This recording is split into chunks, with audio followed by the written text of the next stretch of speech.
Eu quero te convidar a abrir a sua Bíblia lá em Salmos 121. Salmos 121. Hoje a mensagem terá como tema esperança em meio ao caos. Mais uma vez repito, esperança em meio ao caos, baseada em Salmos 121. Mas antes de fazermos a leitura do Salmo 121, eu gostaria de te situar aí um pouco dentro do contexto do Salmo de número 121. Então, para isso, eu peço que o pessoal da mídia coloque a primeira imagem que eu pedi para vocês poderem projetar. A primeira imagem vai nos demonstrar, vai nos mostrar o que seria de uma forma fictícia, tá bom? Porque a gente não tinha ninguém fotografando, é claro, a cidade de Israel nos tempos de Jesus Cristo. Mas olhando para essa foto, nós temos uma imagem do que seria a cidade de Jerusalém, com o seu templo imponente. E Jerusalém, cidade edificada sobre os montes e rodeada de montes, era o local buscado por todos os peregrinos, israelitas, judeus, que em tempos determinados do ano, durante as comemorações das festas, tinham o objetivo de lá chegar. Existiam muitas festas dentro do calendário. A festa das colheitas, a festa dos tabernáculos, a festa da Páscoa. E existiam alguns salmos que eram conhecidos como salmos de ramagens, ou salmos dos degraus. Eram cânticos que eram entoados por esses peregrinos que saíam das terras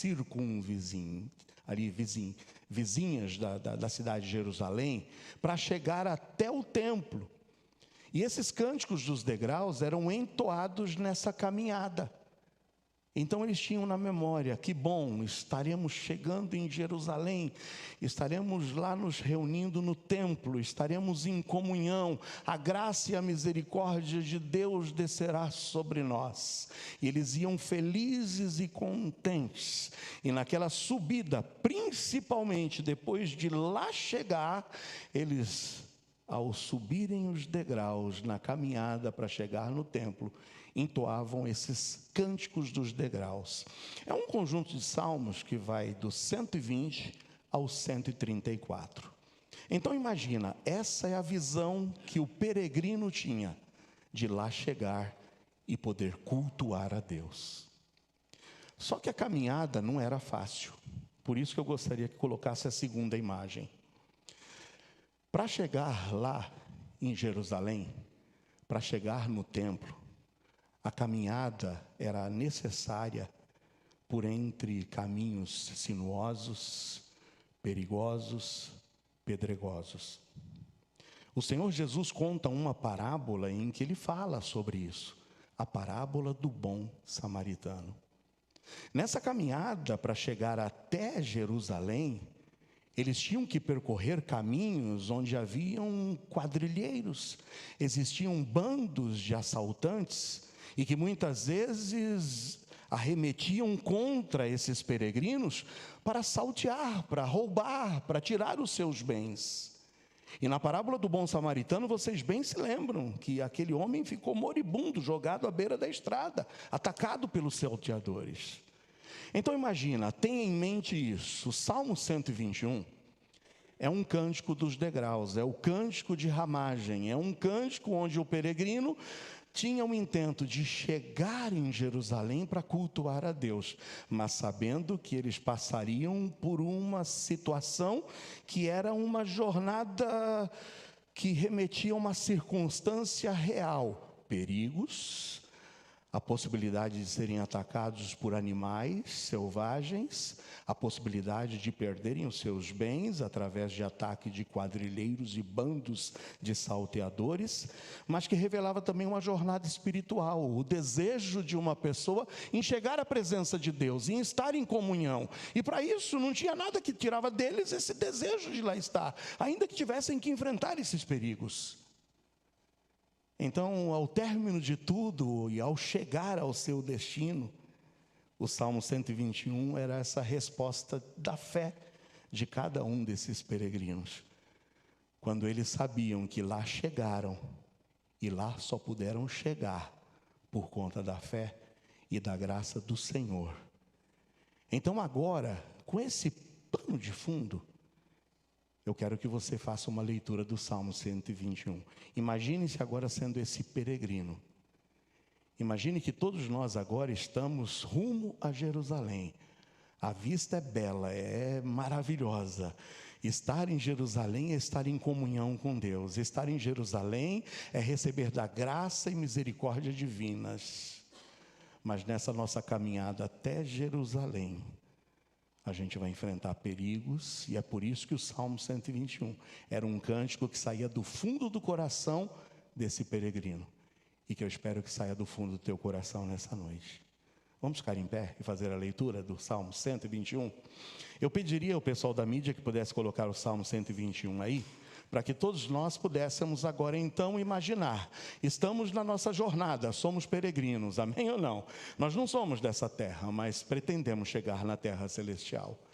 E no rumo até a terra prometida, até aquela cidade maravilhosa, até onde estaremos em comunhão com o Senhor. Imagine que nós peregrinos estamos caminhando e cantando, porque os salmos eram cantados, mas nós não vamos cantar aqui agora, tá? Porque a gente não sabe nem a melodia desse salmo, mas nós vamos recitá-lo, fazendo a leitura então em alta voz. Eu gostaria que todos vocês me acompanhassem na leitura do Salmo 121. Levantarei os meus olhos para os montes, de onde vem o meu socorro.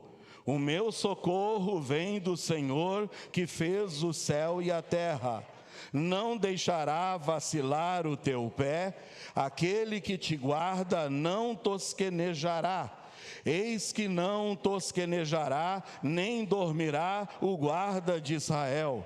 O Senhor é quem te guarda, o Senhor é a tua sombra, a tua direita. O sol não te molestará de dia, nem a lua de noite. O Senhor te guardará de todo o mal, guardará a tua alma. O Senhor guardará a tua entrada e a tua saída, desde agora e para sempre. Amém. Louvado seja Deus. Pai bendito, que a tua palavra fale aos nossos corações profundamente nessa noite, acalmando os nossos corações, e que nós saiamos daqui conscientes de que ao levantarmos os nossos olhos para os montes, nós temos plena certeza de que o socorro vem de ti, e que possamos sair daqui descansados nessa verdade. É a oração que eu faço em nome de Jesus. Amém e amém.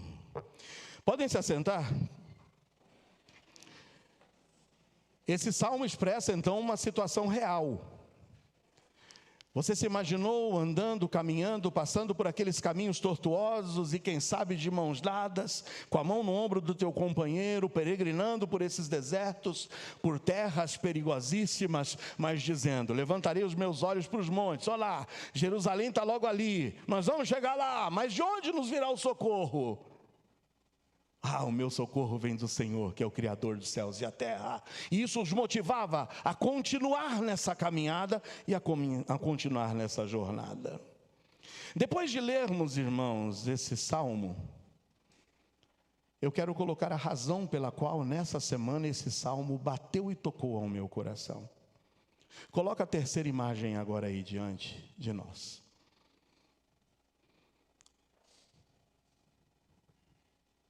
Identificaram? Que cidade é essa? Uma das 7 maravilhas do mundo moderno. Ela é conhecida como a cidade maravilhosa. Que visão magnífica, não?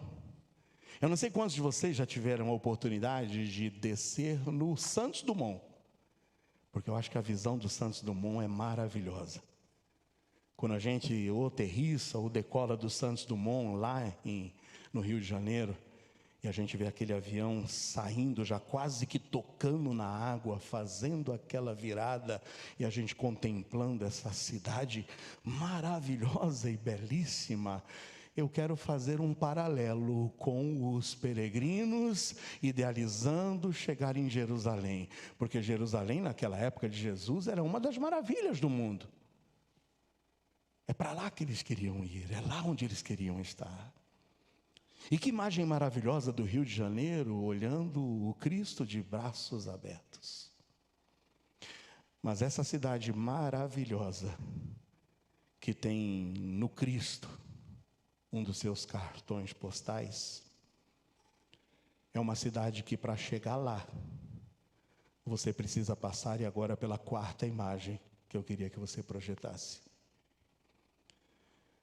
Existe o lado belo, mas existe o lado trágico, perigoso. E que eu não sei quantos de vocês já souberam de tantos casos que teve de gente que ia para um bairro e o aplicativo do GPS o leva para uma dessas ruas que entra em um desses morros, um desses bairros proibidos, e quantas pessoas já não perderam a vida. No passado, na ida para Jerusalém, eles perderam a vida nos caminhos tortuosos no deserto da Judéia. Mas aqui no Rio de Janeiro, essa semana, a gente se deparou com uma das histórias mais trágicas da nossa realidade atual. Até os últimos números que eu vi foram 128 mortos. Eu não sei se o número cresceu ou não. Mas nos últimos dias, os moradores dos morros do Rio de Janeiro têm vivido uma realidade aterradora. O som dos tiroteios, o medo de sair de casa, a incerteza sobre o amanhã. Será que meus filhos voltarão para casa? Será que eu voltarei para casa? A dor de ver familiares e amigos em meio a um fogo cruzado. E tudo isso que a gente presenciou nessa semana que passou, pinta esse cenário de caos e de desespero. Porque o terror que tem sido imposto pelo crime organizado tem transformado ruas em campos de batalha. Tem transformado lares em trincheiras. É triste ver a situação do nosso país. É triste vermos políticos em conchavo com um crime organizado. É triste ver esses traficantes sendo considerados essa semana como vítimas. Eles são vítimas. Porque eles só vendem porque eles precisam vender e porque tem gente comprando. Não é terrível ver a situação em que nós chegamos, irmãos? Mas essa não é uma realidade localizada e simplesmente presente no Rio de Janeiro, não. Está pertinho da gente. Ninguém garante que o trabalhador que sai de casa voltará para casa. Talvez, para quererem subtrair um celular, vão tirar a própria vida do trabalhador. Ai, uma das cenas que quebrou meu coração. Eu não sei quantos de vocês viram. Aqueles assaltantes que se aproximam daquele homem para roubar o seu carro. E a criança, sua filhinha, estava dentro do carro. O pai só clama por misericórdia, minha filha. E aqueles meliantes tiram a vida dele diante dos olhos da filha. Aquela criança desce do carro desesperada, gritando, pai, pai, pai. E o pai estava morto. Essa é a nossa realidade. A gente está vivendo um caos. Em meio a esse turbilhão de notícias, de emoções, tem uma pergunta crucial, e que deve tocar aos nossos corações. E a pergunta é essa: de onde virá o nosso socorro, irmãos? Você está esperando socorro de quem? Do governo instituído? Você está esperando socorro de quem? Dos políticos? É tremendo ver que nesse Salmo 121 a pergunta é: de onde virá o nosso socorro? E o Salmo 121 traz a resposta que deve ser contundente: o nosso socorro vem do Senhor, amém ou não? Criador dos céus e da terra. Hoje nós descobriremos que o nosso socorro não depende do poder público, das circunstâncias favoráveis, não depende da estabilidade dos montes, mas do poder incontestável daquele que criou os montes. Porque monte também às vezes nos faz imaginar fortaleza, lugar seguro. Deixa eu correr para os montes. Mas monte nenhum pode nos trazer segurança. Mas eu sei um que pode te trazer segurança e te deixar hoje esperançoso diante do caos. E esse tem nome, é Jesus. E é no nome dele que nós aqui estamos. Porque há poder no nome de Jesus. E nós acabamos de cantar que é só pelo sangue de Jesus. É só pela graça de Jesus. E eu já ia cantar alvo mais que a neve, eu já ia soltar a voz, e aí vocês acabaram antes, eu já ia no alvo, Daniel. Mas é isso, irmãos, é só em Jesus. Rápidas 3 verdades sobre o nosso socorro que vem do Senhor. Primeiro, lendo os 2 primeiros versículos uma vez mais, aí você acompanhando agora sentado. Os 2 primeiros versículos dizem: levantarei os meus olhos para os montes, de onde vem o meu socorro? O meu socorro vem do Senhor que fez o céu e a terra. A primeira verdade que eu quero que você saia daqui hoje, gravada, cravada no teu coração, é que a fonte do nosso socorro, ela é divina, ela é inabalável, ela vem de Deus. A fonte do nosso socorro não está nas mãos do governo instituído. A fonte do nosso socorro não está em ninguém mais do que no nosso Deus, no inabalável nome de Deus.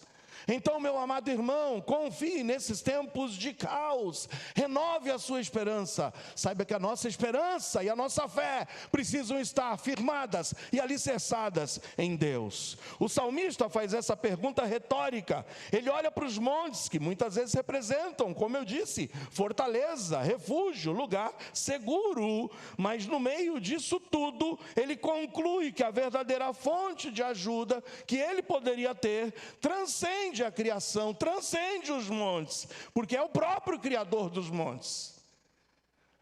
Davi, ele estava acostumado a buscar socorro nos montes.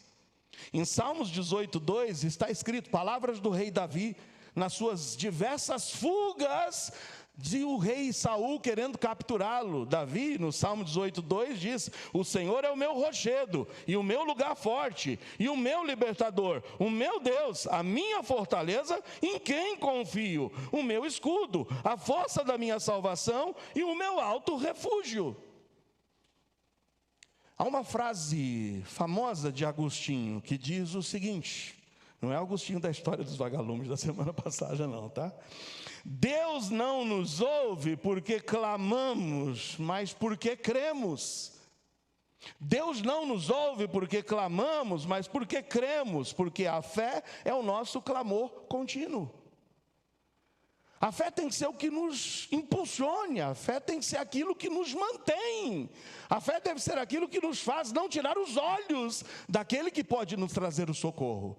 Levantarei os meus olhos para os montes, de onde me virá o socorro? O meu socorro vem do Senhor, Criador dos céus e da terra.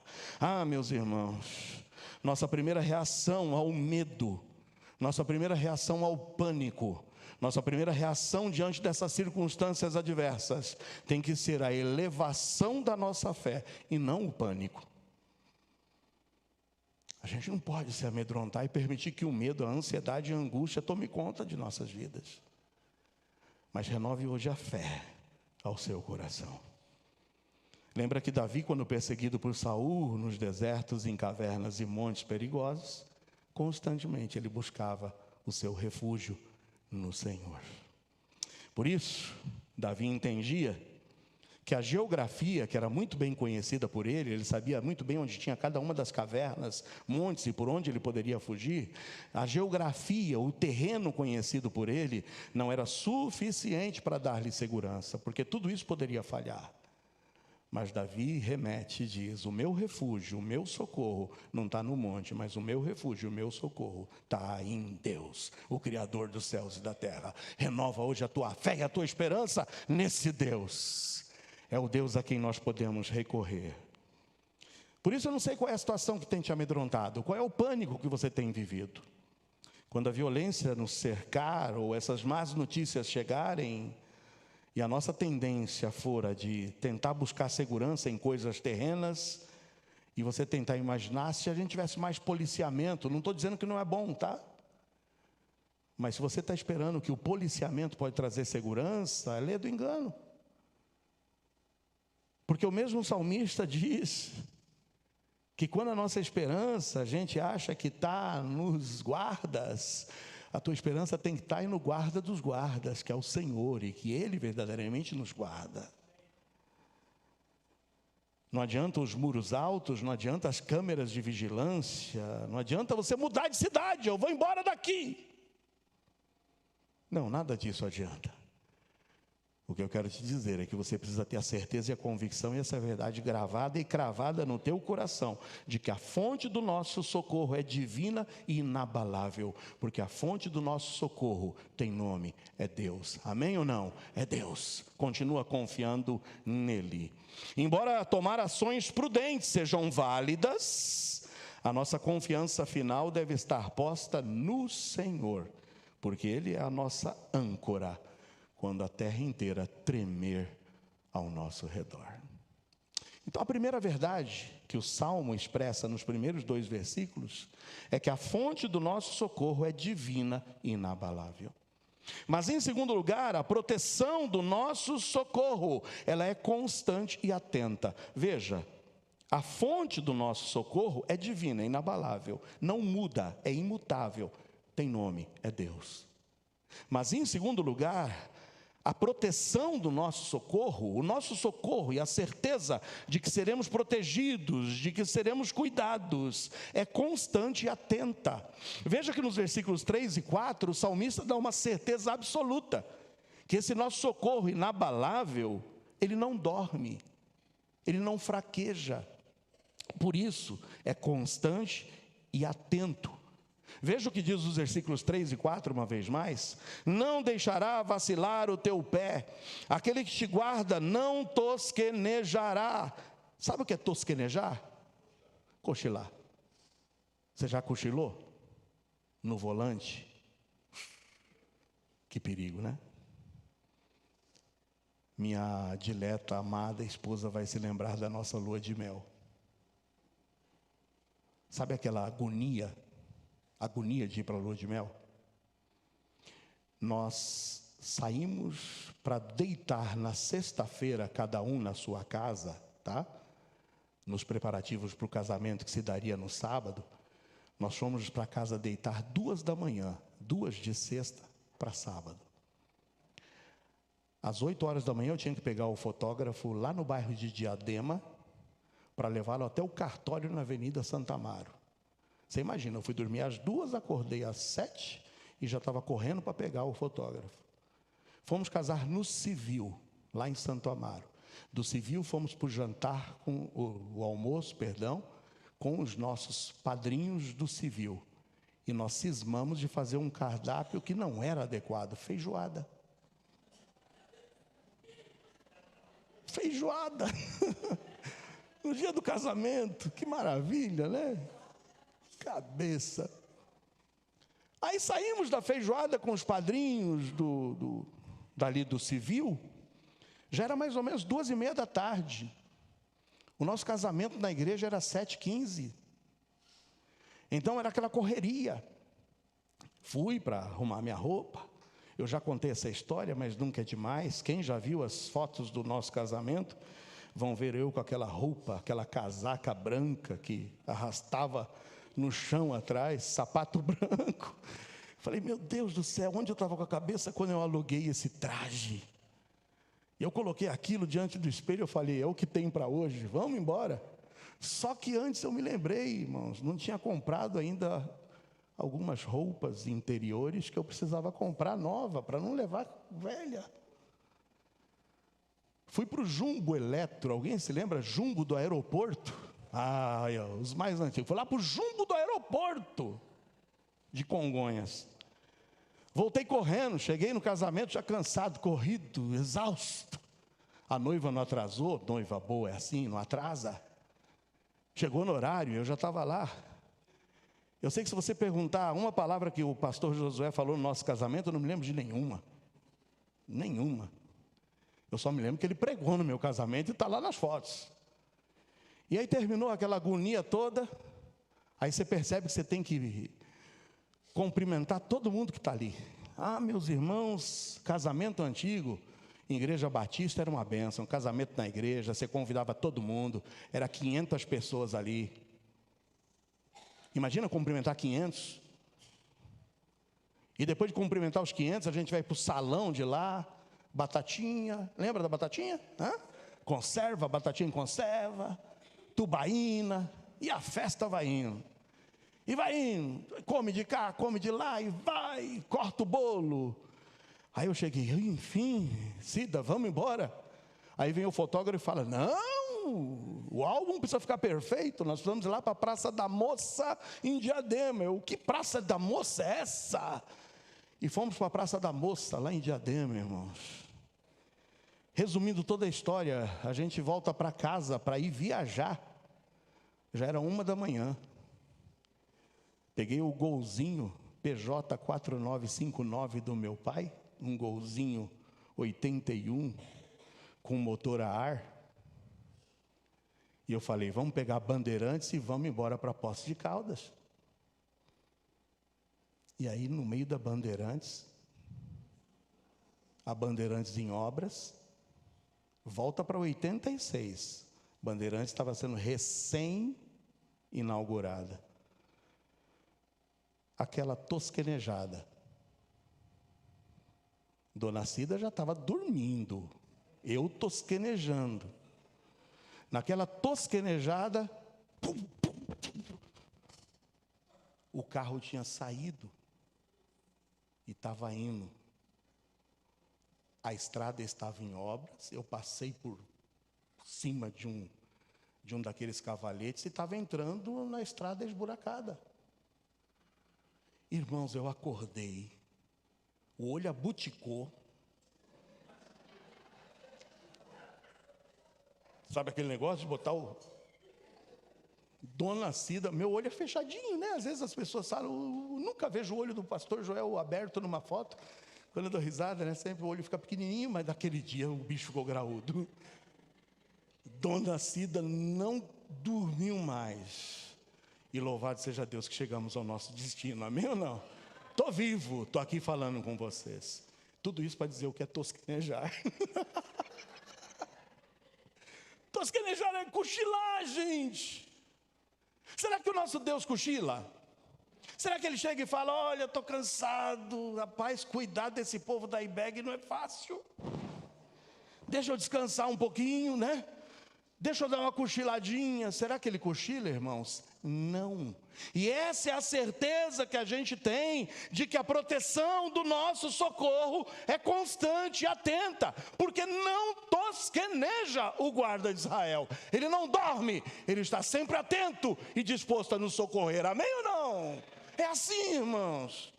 Por isso que eu posso olhar para os montes e achar que o socorro vem de lá. Já era, se essa for a minha esperança. A minha esperança e a minha fé devem estar firmes no Senhor, no Deus dos deuses, naquele que é o Criador dos montes, o Criador dos céus e da terra, e naquele que de fato tem um socorro constante e atento. Deus não é um guarda desatento ou cansado, sua vigilância é perfeita, ininterrupta. Enquanto as forças humanas se cansam, trocam de turno, porque a gente cansa, tem que trocar de turno. Ele vai trocar de turno com quem? Quantos turnos tem lá na empresa, Daniel? 3. Deus não precisa trocar de turno. Amém? 24 horas por dia, 7 dias por semana, 30, 31, 29 ou 28 dias por mês, dependendo do mês, 365 dias ao ano. Ele não troca de turno, porque ele sempre está desperto. Ele não dorme, ele não tosqueneja. Por isso que se a primeira verdade é que a fonte do nosso socorro é divina e inabalável, a segunda verdade é que a proteção do nosso socorro é constante e atento. Já dizia Spurgeon que a vigilância divina não é um mero ato de observação, mas um ato de preservação. Eu vou repetir mais uma vez. A vigilância divina não é um mero ato de observação, mas um ato de preservação, porque ele não apenas vê, mas ele sustenta. Ah, que tremendo estar nas mãos de um Deus que nos sustenta. O fato dele não dormir significa que a sua proteção é ativa e não passiva. Eu poderia citar o exemplo, eu gosto muito, no Antigo Testamento tem personagens que eu amo. É o caso do rei Davi, é o caso de Daniel. E lá no relato de Daniel 6, 21 e 22, está escrito o seguinte: então Daniel falou ao rei: ó rei, vive para sempre. O meu Deus enviou o seu anjo e fechou a boca dos leões, para que não me fizessem dano, porque foi achada em mim inocência diante dele. E também contra ti, ó rei, não tenho cometido delito algum. O rei estava desesperado, porque o seu amigo Daniel havia sido condenado à cova dos leões. O rei naquela noite não conseguia dormir, esperando chegar o dia seguinte, para ouvir, quem sabe, a voz de Daniel. E a pergunta do rei é: aprove ao seu Deus, Daniel, que te livrasse da boca dos leões? E a resposta de Daniel é essa, e eu vou aqui parafrasear: meu Deus não dorme, ó rei. Enquanto o senhor estava aí quase perdendo o sono, meu Deus não dorme, mas eu dormi, e dormi aqui junto com os leões, e nenhum deles me tocou, porque o meu Deus fechou a boca dos leões, porque o nosso Deus não dorme, amém ou não? Ele não tosqueneja. Da mesma forma que eu lhe disse que a primeira verdade, ela indica que a fonte do nosso socorro é divina e inabalável, a proteção do nosso socorro é constante e atenta. O guarda humano até selou a pedra daquela cova daqueles leões, mas o guarda divino selou a boca dos leões. Ele não foi tocado sequer por uma unha de um leão. Por isso que nessas noites, quem sabe angustiantes, graças a Deus não moramos em um daqueles morros, mas muitos irmãos em Cristo nosso lá moram. Muitas igrejas estão plantadas naqueles morros. Talvez o nosso perigo não seja o morro, os tiroteios, mas o teu sono talvez esteja sendo roubado pelo medo, pela angústia, pela ansiedade, pelos teus filhos. Seja em um perigo de morte por estarem envolvidos em situações adversas. E a gente vê aqui o pedido da nossa irmã Ruth, o pedido pelo seu sobrinho. Ô pastor, ora por ele. Ele está em caminhos que não são caminhos bons. Imagine a mãe pensando no filho desencaminhado. Talvez o teu filho tomando decisões erradas. E é nesse tempo de medo, de angústia, onde o teu sono está sendo roubado, que eu quero hoje te dizer e te desafiar a descansar no fato de que o nosso guarda celestial, o nosso Senhor, o guarda de Israel, continua e continuará alerta até o fim. Amém ou não? Ele nos guarda. Ele vela por nossos entes queridos. Ele vela por nossas vidas, por nossa comunidade e também por nossa paz. Nossa tarefa não é ficar em vigília no lugar dele. Às vezes a gente está querendo vigiar no lugar de Deus. De nada adianta a nossa vigília. Mas nós devemos descansar na certeza de que o guarda de Israel, ele não dorme e estará sempre alerta. Eu me encaminho para o final, dizendo que, em primeiro lugar, a fonte do nosso socorro é divina e inabalável. A proteção do nosso socorro é constante e atenta. Mas, em último lugar, o alcance do nosso socorro é total e permanente. Até onde vai esse socorro, pastor? Talvez você me pergunte. O alcance desse socorro é total e permanente. Leia comigo os 4 últimos versículos, 5, 6, 7 e 8. O Senhor é quem te guarda, o Senhor é a tua sombra à tua direita, o sol não te molestará de dia, nem a lua de noite. O Senhor te guardará de todo mal, guardará a tua alma, e o Senhor guardará a tua entrada e a tua saída, desde agora e para sempre. Note que a proteção de Deus não é parcial ou temporária. Veja que ele vai usar várias metáforas aqui. Ele vai falar de sol, remetendo ao dia, de lua, remetendo à noite, do mal, guardando a nossa alma, o nosso interior, mas também do Senhor guardando entrada e saída. Então, nessas metáforas, nós vemos que o Senhor nos acompanha e nos acompanha de perto. Ele é a nossa mão direita, Ele está ao nosso lado, de dia, de noite. Aqui por dentro, na nossa alma angustiada. Mas também quando a gente está entrando, e não importa onde você esteja entrando, ou de onde você esteja saindo, Ele está ao seu lado, lhe protegendo e caminhando contigo. Quando você vai para aquela reunião de negócios para fechar, quem sabe, aquele contrato, o Senhor está contigo entrando, e o Senhor estará contigo saindo. Quando você sai de casa preocupado, vou passar por aquela entrevista de trabalho, o Senhor é aquele que está entrando, o Senhor é aquele que está saindo contigo.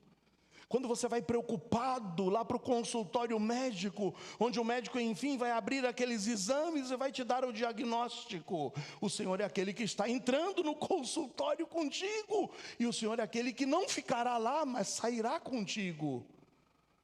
Oh, meu amado irmão, saiba em nome de Jesus que o alcance do nosso socorro é total, é permanente. O Senhor não nos abandona, o Senhor não nos deixa, jamais Ele nos abandonará. Em Hebreus 13:5 está escrito: eu não te deixarei, jamais te abandonarei. Quando você passar pelo fogo, eu lá estarei. Quando passar pela água, eu lá também estarei. Eu guardo a tua entrada, eu guardo a tua saída. Ele guarda a nossa vida física, Ele guarda a nossa alma, Ele guarda toda a nossa vida por completo. Deus está sempre fazendo 10.000 coisas em sua vida. E sabe que às vezes a gente só fica ciente de 3 coisas dessas 10.000 que Ele faz? Isso é uma força de expressão. Você não imagina o que o Senhor faz por você durante todo um dia, durante 24 horas. O quanto Ele está te protegendo, o quanto o sol não está te molestando de dia, nem a lua de noite, o quanto Ele está entrando e saindo contigo. Você não consegue mensurar o cuidado do Senhor ao seu lado, caminhando contigo. Mas às vezes a gente só consegue trazer à memória 1, 2 ou 3 coisas. O Senhor faz mais de 10.000 coisas durante o dia. E você ainda está murmurando, dizendo: onde está Deus? Mesmo quando o mal parece prevalecer, Deus está no controle absoluto, guardando-nos de um mal maior e trabalhando para o nosso bem. Domingo passado, eu repeti por várias vezes Romanos 8:28. E ele cabe mais uma vez hoje. Sabemos que todas as coisas contribuem juntamente para o bem daqueles que amam a Deus, daqueles que são chamados segundo o seu propósito. Jamais se esqueça de que Jó perdeu tudo. mas em meio à tragédia que devastou a sua vida, Jó ainda conseguiu declarar, e as palavras de Jó em Jó 19, 25 são fantásticas. Porque eu sei que o meu Redentor vive, e que por fim se levantará sobre a terra. O socorro de Deus para Jó não foi evitar-lhe o sofrimento, mas sustentá-lo através do sofrimento e restaurá-lo guardando a sua fé e a sua alma. Saiba que o cuidado de Deus nos cerca todos os dias, por todos os lados, e esse cuidado se estenderá por toda a eternidade. A fonte do nosso socorro é divina, mas é inabalável. A proteção do nosso socorro é constante e atenta, mas o alcance do nosso socorro é total e permanente. Eu concluo a mensagem dessa noite dizendo que no início nós nos deparamos com uma pergunta angustiante. E a pergunta é: eu levantarei os meus olhos para os montes, e de onde me virá o socorro? E olhando para o Salmo 121, nós percebemos que o nosso socorro não vem da instabilidade dos montes, mas vem do poder inabalável do Criador dos céus e da terra. Nós vimos que a nossa proteção não depende da vigilância falível humana, mas do cuidado constante e atento do nosso general, do nosso guarda, que nunca dorme. E que o alcance do nosso amparo não é limitado pelas circunstâncias, mas é total, protegendo-nos por completo e guardando as nossas almas para sempre. Portanto, meus amados irmãos, em meio aos medos, em meio às circunstâncias adversas, em meio às angústias e adversidades, olhe não para os montes, mas olhe para Deus, o sustentador de nossas vidas. Fecha seus olhos.